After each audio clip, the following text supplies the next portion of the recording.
Fréquence protestante, le Midi Magazine, Isabelle Fiévert-Rossignol.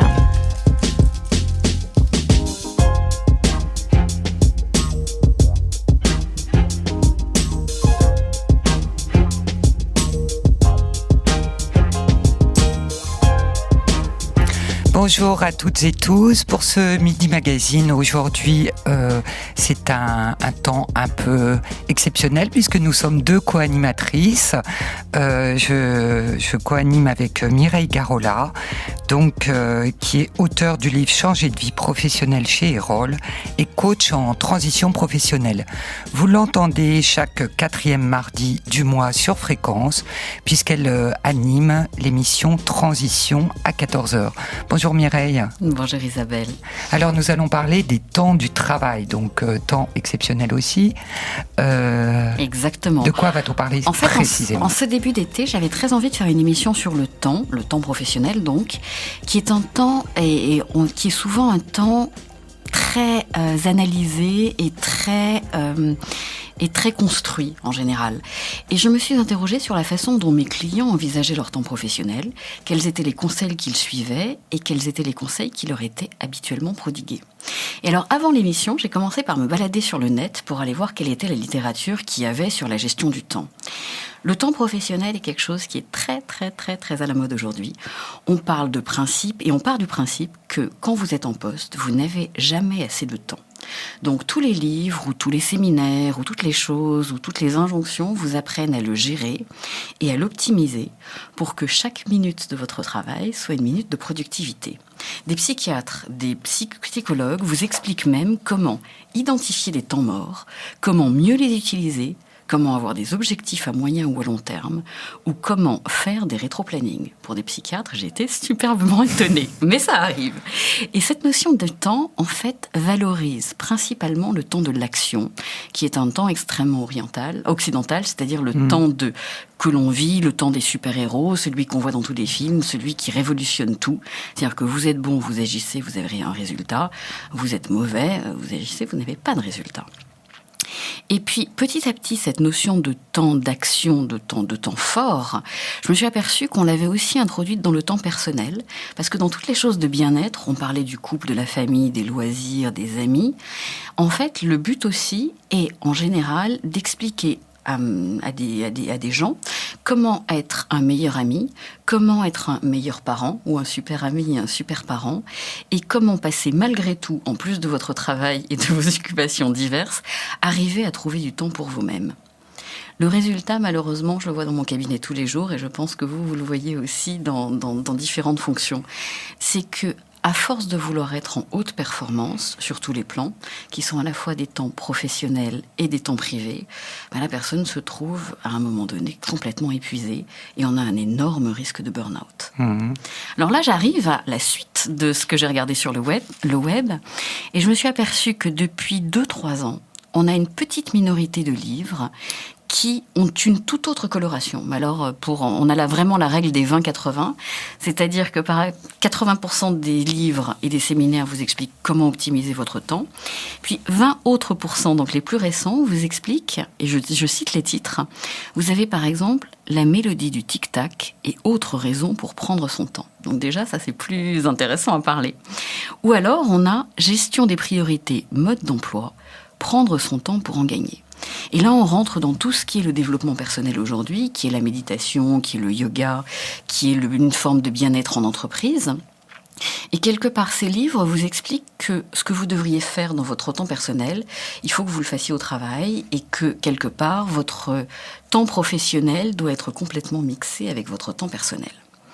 Alors, je suis d'accord avec, bien sûr, ce que disent les 80% des livres. C'est un peu une méthode de management du temps années 80, mais c'est encore efficace. Et puis, je suis aussi d'accord avec ce que disent les 20% restants. Et je me suis posé la question de savoir comment mélanger les deux pour que vous arriviez, ou mes clients arrivent, ou nos auditeurs aujourd'hui, arrivent à être des professionnels en haute performance, mais qui ne soient pas écrasés par cette notion de temps et qui ne soient pas épuisés. C'est soit on fait tout, soit on fait rien, et on a l'impression qu'au milieu, la gestion du temps est quelque chose de compliqué. Et je me suis dit qu'en fait, il fallait qu'on parle et qu'on introduise la notion de temps flexible. Et ce temps, en fait, c'est du temps qui, en fonction du moment de sa carrière ou de sa vie où on se trouve, on va utiliser plutôt la première méthode, donc les 80% de la gestion du temps, plutôt la seconde méthode ou quelque chose qui soit entre les deux. Et pour cela, c'est ce que je vous avais proposé, c'est que nous parlions de 3 périodes qui sont véritablement importantes dans une carrière. C'est bien sûr comment vous sortez de votre entreprise, que ce soit de votre fait ou que ce soit du fait de l'entreprise. Il y en a un qui est a priori plus agréable, mais pas toujours. La deuxième chose, c'est comment vous gérez la période où vous êtes hors poste. Parce que entre deux jobs, que ce soit avec le prochain poste déjà programmé, ou que ce soit, et là c'est plus difficile, sans prochain poste, c'est très compliqué. Et la troisième, qui est quand vous entrez dans une entreprise, qu'est-ce qui se passe ?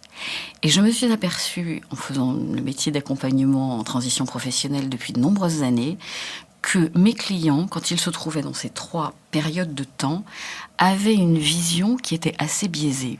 C'est-à-dire que pour eux, la sortie de l'entreprise, c'était une période où ils avaient l'impression de manquer de temps. La période où ils étaient hors poste, c'était une période où ils avaient l'impression d'avoir trop de temps.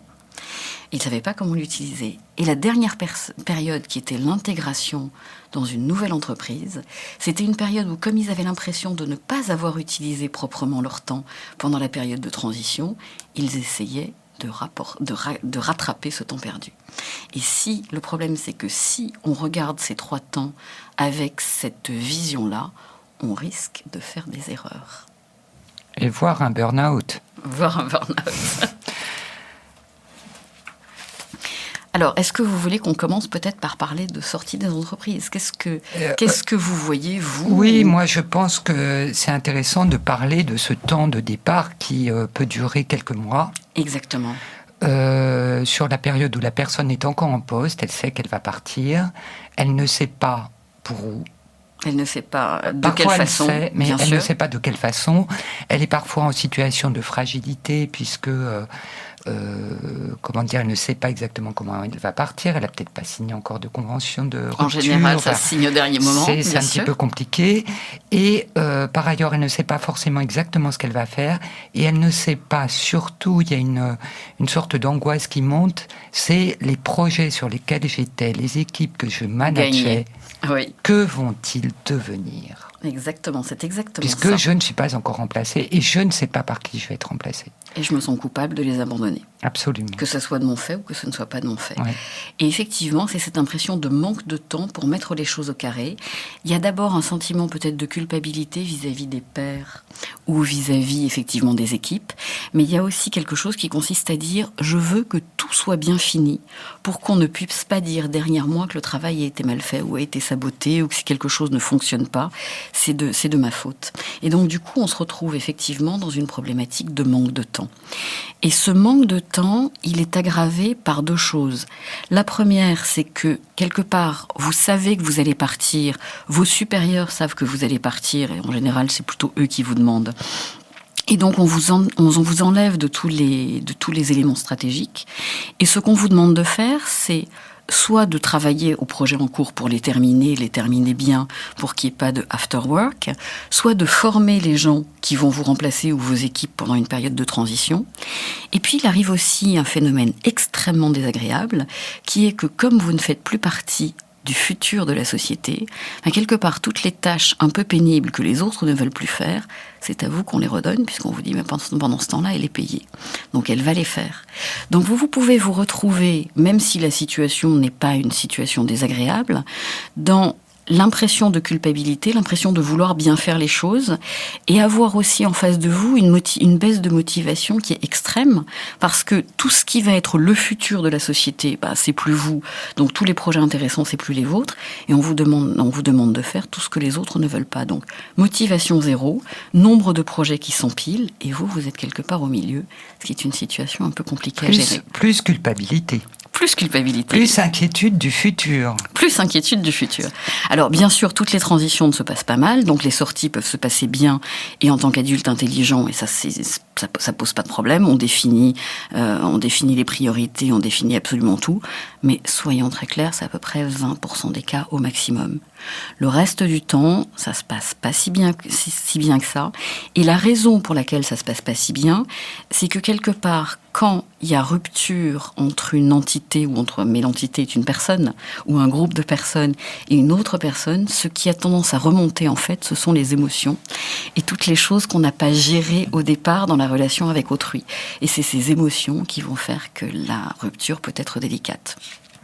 Alors, qu'est-ce que vous conseillez, Mireille, dans ces cas aux clients que vous avez pour la transition professionnelle? Alors, d'abord, avant de leur dire ce que je conseille, je vais vous dire ce que je vois.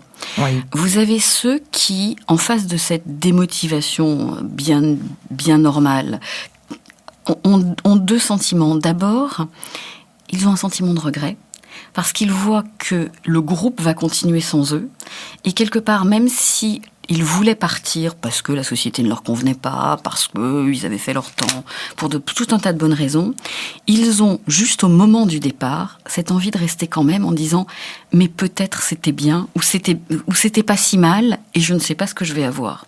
Donc il y a un sentiment de toujours vouloir faire partie, et celui-là, il est extrêmement dangereux, parce qu'il peut les ramener dans une position où ils ne savent plus s'ils veulent rester ou s'ils veulent partir.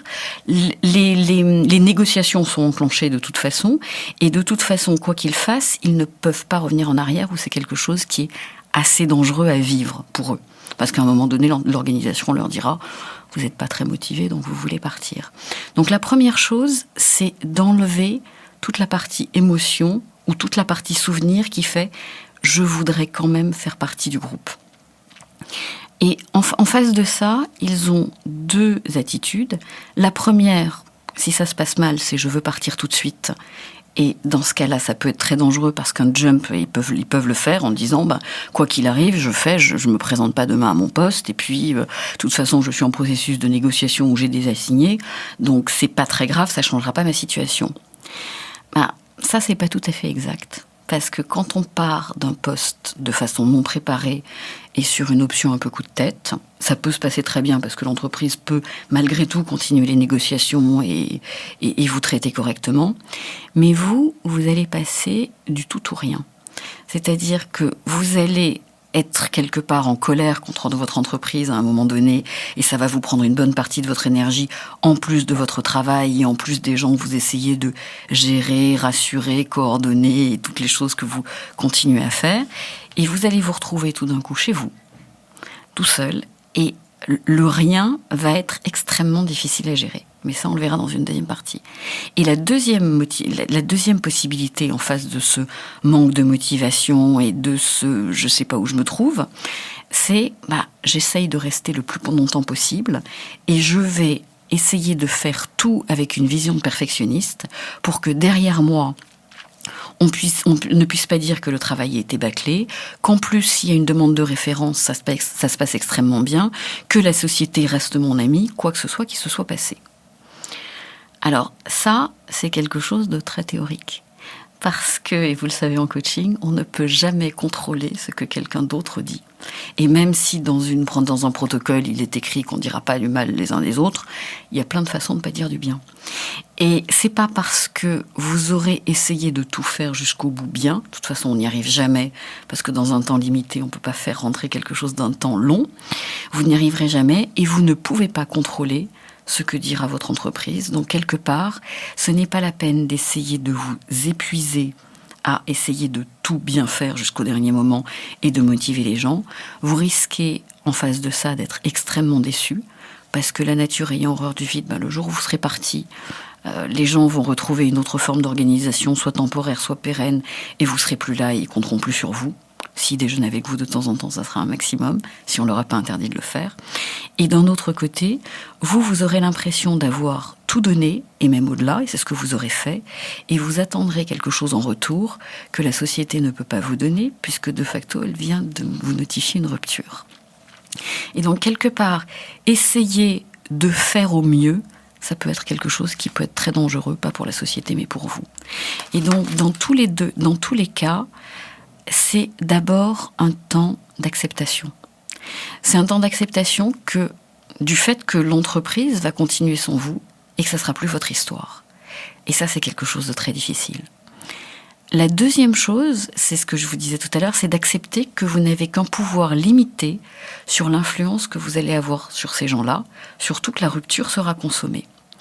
Et donc, du coup, vous pouvez utiliser ce temps d'une autre façon. Et c'est là où ça devient plus intéressant. Surtout si on vous demande de faire une transition longue, par exemple 3 mois, 4 mois, 5 mois, 6 mois, jusqu'à ce qu'un successeur soit recruté, arrivé, formé, validé. Donc des transitions peuvent être très longues. Dans ce cas-là, il faut d'abord que vous pensiez à vous-même, ça c'est la chose la plus importante, et que vous arbitriez toujours dans les choses qu'on va vous demander de faire. Est-ce que ces choses sont importantes pour la société ? Est-ce qu'elles sont importantes pour moi ? Et du coup, il va falloir que vous arrangiez que pour que dans les tâches qu'on vous donne à faire, il y ait un peu des choses que les autres ne veulent pas faire, parce que bon, effectivement, vous êtes quand même payé, mais pas 100% de choses que les autres ne peuvent pas faire, ouais. Parce que ça serait dangereux et vous arriveriez au burn-out, au burn-out, à tout ce que vous voulez, à une belle dépression. Et il ne faut pas non plus que vous n'ayez rien à faire. Donc c'est entre je veux faire des choses dont je pense que ça fait du sens pour mes équipes. J'accepte de faire, puisque je fais plus les choses stratégiques, des choses que les autres veulent pas faire parce que c'est normal. Mais aussi, vous pouvez utiliser ce temps pour commencer à apprendre à faire des choses que vous ne saviez pas faire. Et là, ça devient extrêmement intéressant et ça ouvre un espace de jeu pour vous. Parce que si vous considérez que l'espace-temps indéfini de votre départ, c'est un espace sans enjeu, puisque l'enjeu, il est déjà donné, c'est votre sortie. Et que vous avez identifié que, aller demander des choses à votre patron, c'est un truc que vous savez pas bien faire. Gérer vos équipes de façon détendue, c'est difficile pour vous parce que vous êtes perfectionniste. Ou gérer vos équipes jusqu'au bout, c'est compliqué parce qu'au contraire, vous êtes un good guy. Et que vous vous rendez compte que ces choses-là, c'est probablement les choses pour lesquelles on vous a licencié, sans vous le dire forcément, mais que c'est venu quelque part dans la balance, vous allez pouvoir commencer à faire une sorte de coaching entre vous et vous ou avec quelqu'un d'autre, et à essayer, puisque la situation n'a plus d'enjeu, de faire in situ et en situation réelle des nouveaux comportements qui vont vous apprendre à gérer mieux soit votre temps, soit vos rapports aux autres, soit votre type de management, soit vos priorités dans votre job futur. Et l'idée, c'est cette période, la première, donc la période du départ, peut être un formidable laboratoire de choses que vous n'avez jamais fait, qui vous font peur de faire, et où vous allez vous dire, là je peux y aller puisque l'enjeu est nul. Et si vous prenez ça comme ça, d'abord vous serez superbement étonné, parce que comme vous reprenez le lead sur votre temps, sur votre posture, sur vos rapports avec les autres, bizarrement, la sortie va se passer beaucoup mieux, parce que les autres vont beaucoup plus vous respecter, quoi qu'il arrive, et vont vous demander moins de ces 20% de choses que vous ne voulez pas faire parce que personne ne veut le faire, parce qu'ils vont se rendre compte que vous apportez quelque chose de nouveau à l'équipe ou à la société que vous n'apportiez pas avant. Et puis vous, quelque part, vous allez sortir la tête super haute parce que, oui, donc vous êtes parti, ok, c'était pas forcément de votre fait, ok, mais vous avez utilisé tout votre temps jusqu'au bout, non pas pour tout donner à la société, mais pour en tirer aussi quelque chose. Donc cette période de transition peut devenir quelque chose de gagnant-gagnant. Eh bien, je crois qu'on a d'excellents conseils pour nos auditeurs et que je vous propose, Mireille, une petite pause musicale. Volontiers.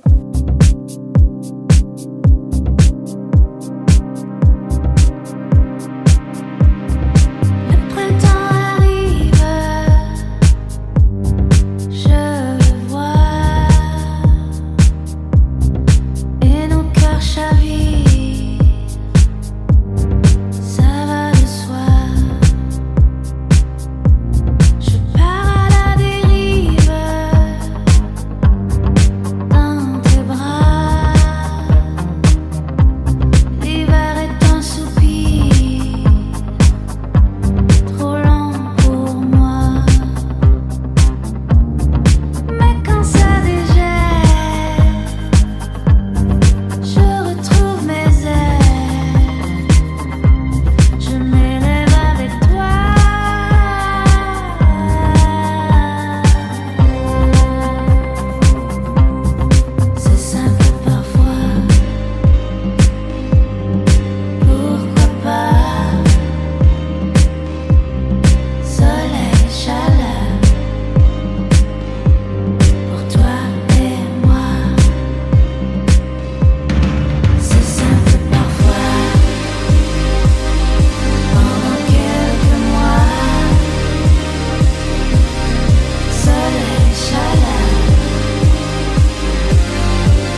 Fréquence protestante, le Midi Magazine, Isabelle Fiévert-Rossignol.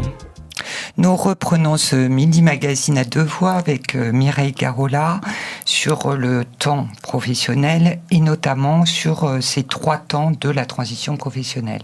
Donc nous avons parlé pendant une première partie de l'émission du temps où la personne est encore en poste et elle va quitter son poste, elle le sait. Donc il y a un temps particulier. Maintenant, deuxième temps encore plus particulier, Mireille, c'est quand la personne est, comme vous dites, hors poste. C'est-à-dire qu'elle vient de quitter et elle n'est pas encore ailleurs. Et là, vous dites, c'est un temps très particulier où les gens sentent du vide. Exactement. Et en même temps, c'est un temps de rareté et il faut absolument l'utiliser.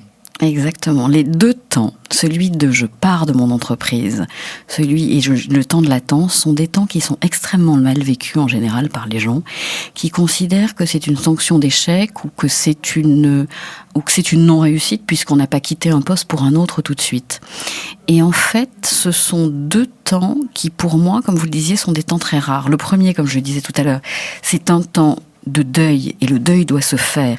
Et il est préférable qu'il soit fait dans l'entreprise plutôt qu'en dehors de l'entreprise parce qu'on va plus vite, on gagne du temps. Ouais.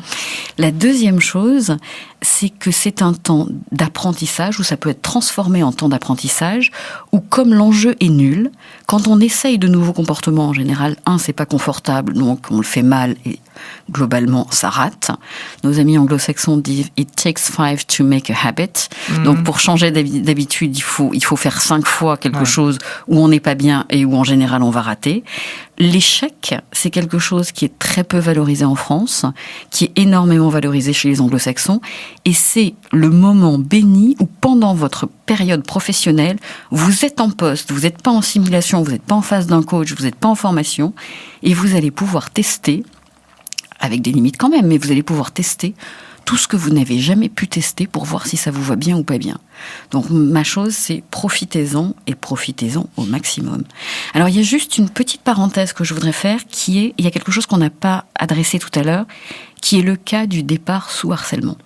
Alors ça peut être du harcèlement lourd, avéré, où quelqu'un en fait appel à un avocat, et voilà, et il y a des médecins, et on fait des arrêts de travail, mais ça peut être aussi du harcèlement qui est un peu plus léger, enfin, quoique, ou non perçu par la personne, en tout cas, et où la personne, non seulement va se retrouver démotivée, sortie des choses stratégiques, en plus on ne lui aura pas dit qu'elle partait explicitement, on lui aura fait comprendre qu'elle n'est pas super utile, ce qui est un peu plus vachard, on va lui donner des tâches sans intérêt, un nombre incroyable de petites tâches sans intérêt dans tous les sens, et dès qu'elle va arriver avec sa tâche faite, ou son projet fini, ou tout ce qu'on veut, ce qu'on lui dira ou ce que va lui dire l'entreprise, son chef ou différentes parties de l'entreprise, c'est que d'abord, c'est pas bien fait. Ce qu'elle a fait, c'est pas comme ça qu'on le voulait. Et on n'utilisera pas les résultats de ce qu'elle a fait et on lui dira rien. Donc ça va être non seulement une dévalorisation et une démotivation, mais ça va être une perte complète de substance, d'intérêt, de confiance en soi, en fait. de sens dans le travail. Et effectivement, sous ce type de harcèlement, et ça commence toujours comme ça, le but, c'est de faire tourner la personne en bourrique pour qu'elle ne sache véritablement, physiquement et intellectuellement, plus où elle se trouve. Et dans ce cas-là, c'est un temps encore plus particulier où il ne faut surtout pas chercher à faire bien, faire mieux et faire tout. Quand vous arrivez avec un projet fait dans un sens, on vous dit non, finalement, on voudrait dans l'autre. Ou qu'on vous fait passer votre week-end, ou qu'on vous dit on en a besoin pour demain matin 5 heures. Tout ça, ce sont des techniques de harcèlement. Dans ces cas-là, votre but, surtout, c'est de ne jamais chercher à avoir plus de temps. Ce n'est pas de faire plus dans un minimum de temps, parce que plus vous faites, et plus on va vous rajouter. Et plus on va vous rajouter, plus on va vous dire que c'est pas bien. Et donc, dans ce cas-là, dans le cas spécial du harcèlement, il faut essayer d'arrêter le temps. Il ne faut plus faire de deuil, il ne faut plus faire quoi que ce soit, il faut arrêter de jouer. Il faut se mettre hors jeu, soit par arrêt médical, parce que ça sera avéré, la personne le saura. Mais si vous vous rendez compte petit à petit qu'on tourne vers ça, de toute façon, le but du jeu, c'est de vous sortir et il n'y aura probablement pas de voie possible. Donc, la première chose, vous appelez un professionnel, avocat ou médecin. Et deuxièmement, vous vous mettez hors jeu et vous arrêtez le temps immédiatement. Vous ne jouez pas avec les contraintes qu'on vous a données. Ça, c'est véritablement intéressant et c'est véritablement important. Si vous jouez, les conséquences à moyen ou à long terme pour votre santé et votre psychique sont colossales. Donc, dans la partie de départ, il y a le deuil, il y a l'essai, et puis il y a aussi de temps en temps, il ne faut pas jouer. Dans la partie de transition, donc qui est la partie qui fait peur une fois que vous avez quitté l'entreprise, en fait, l'idée reçue que je vois chez tous mes clients, c'est j'ai plein de temps. J'ai plein de temps, je viens de quitter, je gérais plein de personnes, je gérais plein de projets, où je travaillais sur plein de choses et je travaillais beaucoup. Et je ne sais plus quoi en faire. Alors, ils commencent en général, et c'est très très bien d'ailleurs, par ranger, par faire toutes les papiers administratifs qu'ils n'ont jamais fait pendant les 5 dernières années. Après, ils vont chez le médecin, parce que c'est normal, ils ne sont pas occupés de leur santé, donc ils vont voir tous les spécialistes, ils vont faire des lunettes, ils vérifient les dents, ils font tout ça, et ça c'est très bien aussi. Après, ils rangent chez eux. Et ranger leur maison, psychanalytiquement, c'est ranger sa psyché. Oui, l'intérieur. Oui. Donc c'est quelque chose de très important ranger aussi. De la cave au grenier. Ranger de la cave au grenier. Ou du grenier à la cave. Et ça fait partie, c'est l'étape de la fin du deuil. C'est-à-dire qu'ils coupent réellement avec l'entreprise et ils se disent qui je suis moi et qu'est-ce que je vais faire pour moi. Donc c'est du temps pour eux. C'est une façon de réinvestir sa vie privée aussi. C'est une façon de réinvestir son corps, c'est une façon de réinvestir sa maison, son rapport avec son conjoint, son rapport à sa santé, son rapport à plein de choses. Et c'est extraordinaire. Mais une fois qu'ils ont fait tout ça, qu'ils font quand même un peu en mode travail, c'est-à-dire j'ai rendez-vous chez le médecin à telle heure, mon autre rendez-vous c'est à telle heure, et quelque part ils sont sur une lancée de temps rapide, ils se retrouvent quand même à un moment donné en face du vide. Une fois qu'on a été chez le coiffeur 3 fois, qu'on a été à la piscine, qu'on a fait du sport 8 heures par semaine, etc., c'est complexe. Et à ce moment-là, ils se disent, ou ils me disent, il faut que je retrouve un job tout de suite parce que je m'ennuie. Parce qu'en fait, ils étaient sur un temps qui leur allait plus ou moins avant la période de départ, et ils veulent retrouver le même temps. C'est pas toujours super évident, parce que le temps de latence, c'est le premier temps du vide, et assumer son vide, intérieur ou extérieur, ou le vide du temps, qui est quand même un miroir d'un vide intérieur qu'on pourrait avoir, quelque part, c'est un premier exercice qui va vous donner des énormes qualités dans votre prochain job professionnel. C'est-à-dire que vous ne serez plus sans arrêt en train d'essayer de prouver quelque chose le plus rapidement possible, parce que vous avez peur d'être inutile. Si vous affrontez cette période de inutilité ou de vacances, c'est l'été donc on peut en parler, quelque part vous en sortirez meilleur manager, meilleur leader, meilleur patron, meilleur ami, meilleur tout, puisque vous ne demanderez plus à l'organisation ou à l'autre de venir quelque part combler du vide. Combler des faiblesses, exactement. Donc ça, c'est la première chose. La deuxième posture que je leur demande de prendre, donc l'idée, c'est, mis à part s'ils ont un problème financier, ça je veux bien le comprendre, mais en général, les sorties sont un peu programmées pour qu'il y en ait le moins possible. Quelque part, c'est une période dans votre vie où vous avez, pour la première fois, le temps, puisque l'argent n'est a priori souvent plus un problème, de prendre toutes vos capacités intellectuelles et de les mettre à votre propre service. C'est-à-dire que tout ce que vous faisiez avant pour votre entreprise, cette fois-ci, vous allez pouvoir l'utiliser pour vous. Et vous êtes un cadre de haut niveau, vous êtes quelqu'un de vraiment bien. Donc pourquoi est-ce que vous donnez aux autres ce que vous ne vous donnez pas vous-même ? Et si vous changez de posture et que vous vous dites qu'en fait, c'est le moment donné de savoir ce que vous voulez faire du reste de votre vie, de ce que vous voulez faire de votre couple, parce que tous les 10 ans, ou tous les 5 ans, ou tous les 20 ans, on se pose la question de les gens changent, les enfants changent, la famille change, qu'est-ce que vous voulez en faire et dans quelle direction ? Qu'est-ce que vous avez envie de faire ? Quelles sont vos envies qui pouvaient être des frustrations dans votre job avant ? À ce moment-là, vous vous mettez dans la posture où les choses tout simplement que vous auriez aimé apprendre et que vous n'avez pas appris, vous vous mettez dans la posture où, en fait, la transition professionnelle, vous savez toujours, après, le job sera plus ou moins bon, mais vous savez toujours qu'une transition professionnelle, c'est un temps limité. Donc, si vous l'abordez dès le jour 1, en vous disant, en fait, j'ai peu de temps, qu'est-ce que je veux réussir à faire dans ce temps ? La façon dont vous la vivrez sera complètement différente, parce que vous allez essayer vous allez la vivre en étant aux manettes, et vous allez la vivre comme j'arbitre entre le temps pour moi, le temps où je me forme, le temps avec ma famille, le temps où je recherche un job. Et quelque part, vous serez plus dans un focus de je cherche un job et je rencontre des gens 5 par jour parce que sinon j'ai l'impression de ne pas exister, ou j'envoie des CV et je cherche un job en même temps via les réseaux, ce qui peut être quelque chose de intellectuellement confortable, mais vous ne serez pas régénéré. Quelque part, une période de transition, c'est une période de jachère. Et les périodes de jachère, on en a tous besoin. C'est un temps professionnel, ou c'est un temps entre deux professions, qui est très important dans le temps oriental, pas dans le nôtre. Ouais. Je crois qu'il y a un philosophe qui appelle ça les transformations silencieuses, et je crois qu'il s'appelle Monsieur Julien. Oui. François Julien, exactement. C'est un temps où il faut prendre le temps de goûter le temps. Et si vous partez du postulat que le temps est limité et que vous avez différentes choses à faire pour vous, pour votre éducation, pour rechercher un job bien sûr, pour votre famille et pour ce que vous avez envie de faire de vous-même, quelque part, la période n'est plus une période anxiogène. Je ne dis pas que ça va jusqu'à jubilatoire, mais ça peut. C'est-à-dire que vous prenez le temps de goûter les choses et vous prenez le temps de continuer à faire ce que vous avez parfois commencé à faire dans la période de départ, c'est-à-dire d'essayer de nouvelles choses. C'est-à-dire que vous essayez, vous prenez le temps de regarder ce qui pourrait vous intéresser, vous voyez et vous arbitrez. Et dans ces cas-là, ça devient juste magique.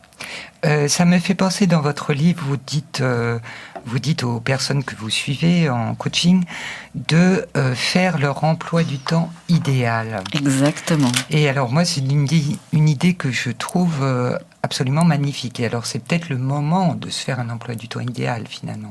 On peut non seulement se faire un emploi du temps idéal, mais plusieurs emplois du temps idéaux. Parce qu'on peut se faire un emploi du temps de transition, qui sera toutes les choses que j'aurais envie de faire pour faire autre chose après, et ma façon d'apprendre. Et puis, quelque part, vous avez quand même un phénomène de balance. Si vous êtes sorti d'une société, pas de votre fait, vous avez eu des derniers mois difficiles, où vous avez donné le maximum, qui vous ont pris du temps, non seulement dans un temps professionnel, mais dans des ressources émotionnelles aussi. Et vous avez besoin de faire la contrebalance et de passer du temps avec vos amis, passer du temps avec vos enfants, passer du temps avec... à faire des activités sportives, exactement. Etc. L'idée, c'est qu'il faut absolument que vous vous ressourciez. Oui. Donc, quelque part, le temps de transition au départ sera un temps extrêmement déséquilibré, où ce sera d'abord vous, et après la recherche. Et je préconise véritablement que ce soit un temps d'abord vous, parce que vous êtes... vous avez tout donné. Oui. Donc, vous êtes... c'est comme une fleur, vous avez perdu vos pétales et vous avez besoin de retrouver de l'énergie, vous avez besoin de retrouver de l'appétence, vous avez besoin de retrouver de l'envie. Et puis, une fois que vous avez ça, donc d'abord le retrouver, ça prend du temps, et ça, c'est la période de jachère. Mais aussi, ça prend... le fait d'essayer, de goûter, passer d'un temps super actif à un temps serein, c'est pas quelque chose qui se fait du jour au lendemain, c'est quelque chose qui s'apprend. Donc un emploi du temps de transition peut vous aider. Et si vous faites ensuite le deuxième exercice, qui consiste à dire, maintenant que j'ai goûté ce temps de transformation silencieuse qui va m'aider à être un meilleur moi, ou un moi plus comme je voudrais qu'il soit, et que je commence à sentir ce que ça veut dire, comment je vais intégrer cette nouvelle notion du temps dans mon emploi futur, dans ma recherche future, et du coup, comment est-ce que mon temps d'après va devenir un temps plus perméable, qui va pas être un temps de je fais tout pour mon travail et je ne fais que ça au sacrifice de ma famille, etc. Et on l'a tous vu, on l'a tous fait et on l'a tous vécu. Et vous pouvez pas arrêter quelqu'un qui est dans ce cycle-là, parce que c'est une roue, c'est une roue sans fin. Dans le vide. Exactement. On peut pas vivre constamment dans l'autre temps de méditation yogique et on se trouve soi-même, et etc. On est quand même dans l'action et c'est important. Oui, et on est ancré dans le monde avec des gens autour. Et on est ancré dans le monde et on a besoin de manger. Voilà. Mais créer une nouvelle perméabilité du temps du travail futur et savoir comment on va le rendre perméable. Est-ce que ça va être par des moments de la journée? Est-ce que ça va être par une approche du travail? Est-ce que ça va être par le type de société qu'on va choisir? Est-ce que ça va être par la façon dont on va travailler puis se reposer? Tout ça, ce sont des questions extrêmement personnelles. Et donc, c'est le moment de définir, en fonction de ce qu'on voudrait vivre ensuite, maintenant qu'on a goûté à quelque chose de nouveau, quel type de format on va mettre autour. Est-ce que ça va être travailler pour une boîte, pour un CDI? Est-ce que ça va être des missions? Est-ce que ça va être devenir une profession libérale? Est-ce que ça va être faire du slashing, on en parlait, qui est devenu très à la mode? Oui, ça peut être aussi un type de secteur d'activité, par exemple. Ça peut être un type de secteur d'activité, ça peut être un type de boîte. Les startups, vous bossez pas dans une startup comme vous bossez chez IBM. Tout ça, c'est des choses à prendre en compte en fonction de ce que vous aurez commencé à apprendre et à apprécier dans ce temps de vacances ou dans ce temps de jachère. Oui, ce temps de vacances est surtout aussi un temps qui rend possible, qui peut être particulièrement bien utilisé pour des démarches de développement personnel. Bien sûr, en général, tous les gens commencent par ça.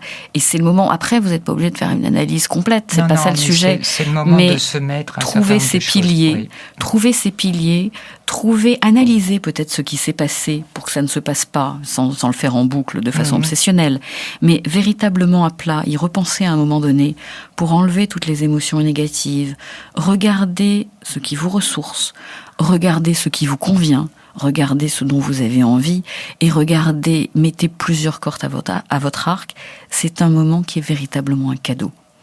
Donc c'est le cadeau de vous dans le futur. Et si vous le vivez comme une période de « il faut que je retrouve un job tout de suite », oui, bien sûr, c'est tout à fait compréhensible et c'est normal. Mais l'idéal, ça serait « oui, il faut que je retrouve un job », pas forcément immédiatement tout de suite, et pas que ça.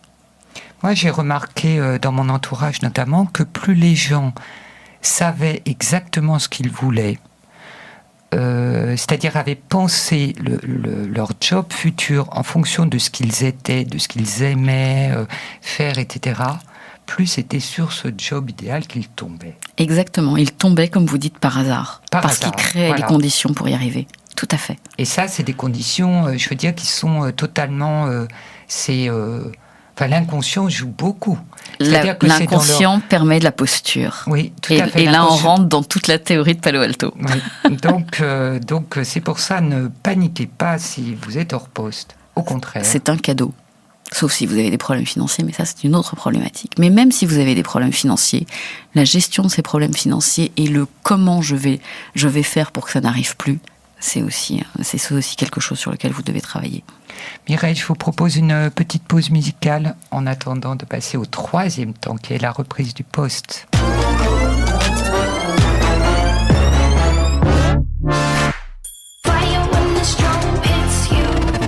That's it, Brian?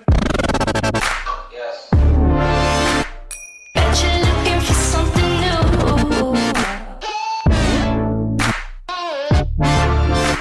Staring up across the room. Bet I'm a trendsetter too. Bulletproof on another level, ahead of the crew. Select never settles, it only gets better the more you see. Powerful and free, confidence is key. So watch me figure it out. It's all about what you bring to the crowd, where your reference is loud. They're calling me over, set your fire on me, like what I see you getting closer. Hey, trendsetter, see your fire when the strobe hits you.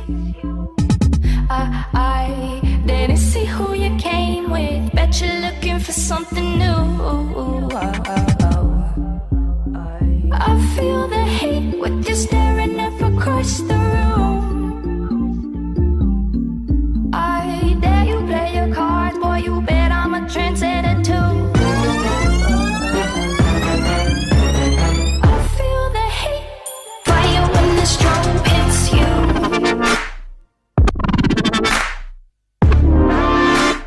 Bet you're looking for something new.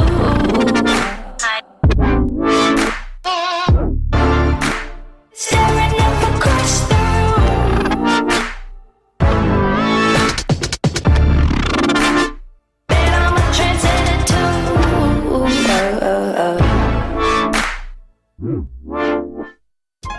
Fréquence protestante, le Midi Magazine, Isabelle Fiévert-Rossignol.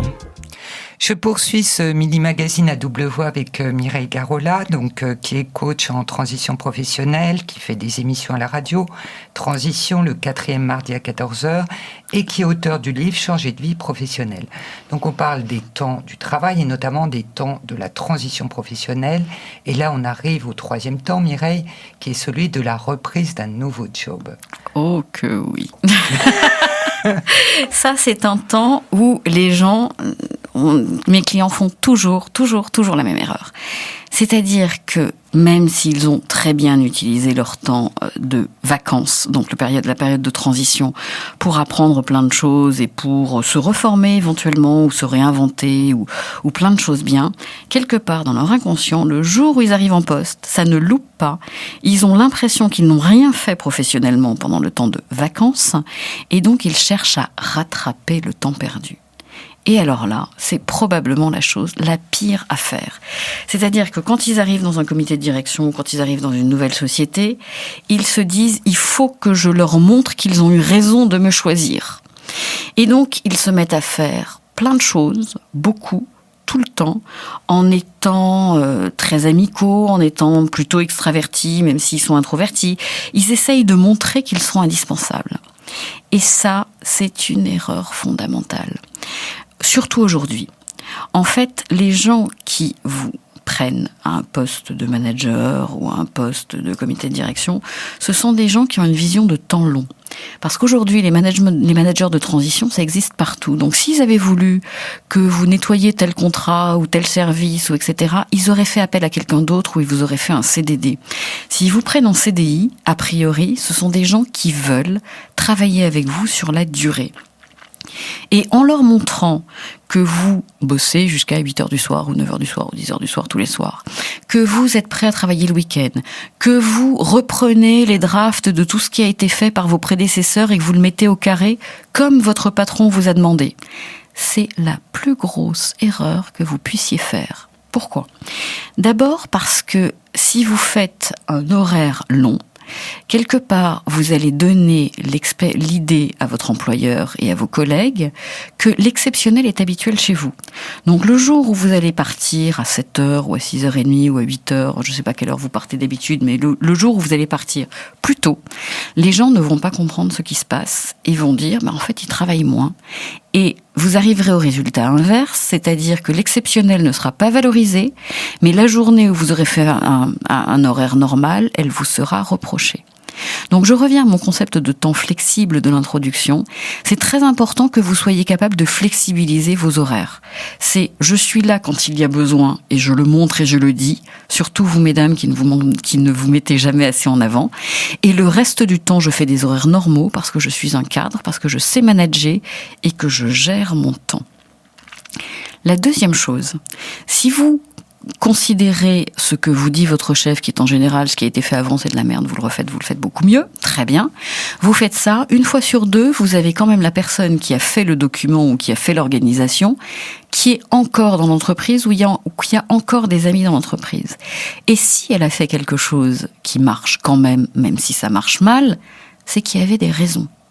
C'est pas dans les 3, 4, 5 ou 6 mois de votre période d'essai que vous avez l'intégralité des éléments pour prendre une décision.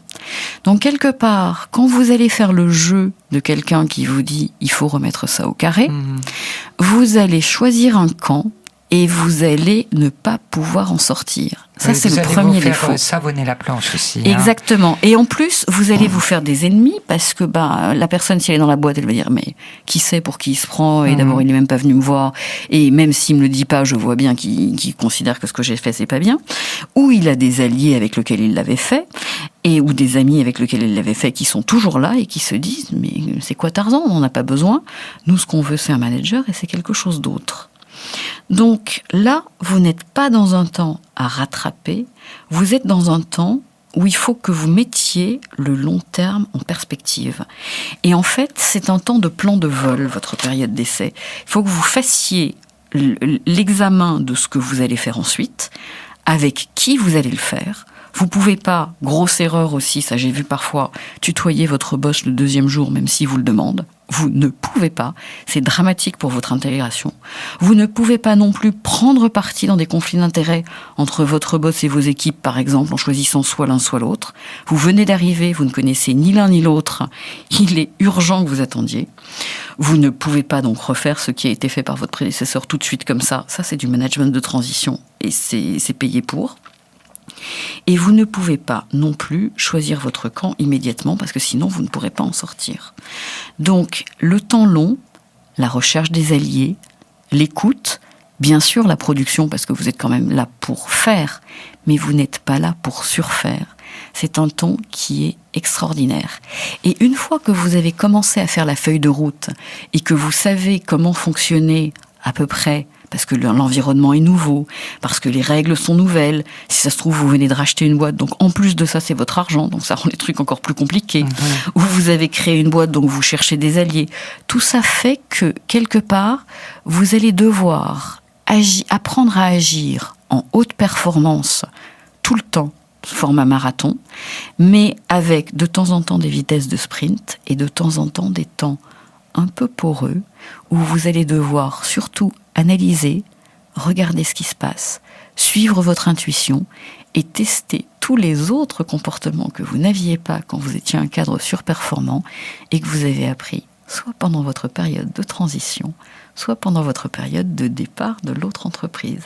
Et c'est le moment ou jamais d'enfin utiliser tout ce que vous aurez appris pendant les périodes précédentes. Je crois, Mireille, d'ailleurs, que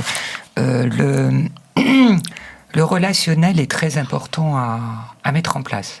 Le relationnel est le plus important. Quand vous êtes cadre, on vous prendra pour vos compétences techniques, bien sûr. Mais vous aurez peut-être des équipes qui sont plus techniques que vous. Et ça arrive, et je vous le souhaite, et ça arrivera souvent. Il faut à ce moment-là que vous soyez un véritable chef d'orchestre, que vous puissiez les écouter, que vous puissiez les comprendre, que vous puissiez comprendre des arguments, des contre-arguments. Et tout ça, ça se travaille au début, le premier jour de votre période dans la nouvelle société. Et moi, je dirais presque, alors ça c'est un conseil très personnel, de s'orienter vraiment sur toutes les relations que le poste doit avoir, plus que sur du faire. Exactement. Dans un premier temps. Exactement. Faire, il y a un peu de routine à assurer, mais surtout voir un petit peu quel est l'écosystème, comment les gens fonctionnent, quels sont vos alliés, quelles sont les personnes qui vont poser problème parce qu'il y a une concurrence sur les postes, etc. C'est peut-être le plus important dans un premier temps. Le plus important, c'est effectivement l'analyse, la recherche d'alliés et attendre. Même si on vous dit que les 100 premiers jours sont importants. Bien sûr, au bout de 100 jours, vous arrivez avec une organisation s'il faut la changer. Mais vous n'arrivez pas avec la chose qui aura été complètement remaniée. Et vous ne l'avez certainement pas fait pendant les 100 premiers jours. Eh bien, Mireille, cette émission arrive à son terme, donc je vous remercie d'être venue une fois de plus pour le Midi Magazine. On a toujours du plaisir à vous recevoir, en plus de vos émissions Transition, le 4e mardi du mois à 14h. Et je vous souhaite de bonnes vacances. Isabelle, merci beaucoup. Et amis auditeurs, prenez votre temps et bonnes vacances au singulier. Au revoir.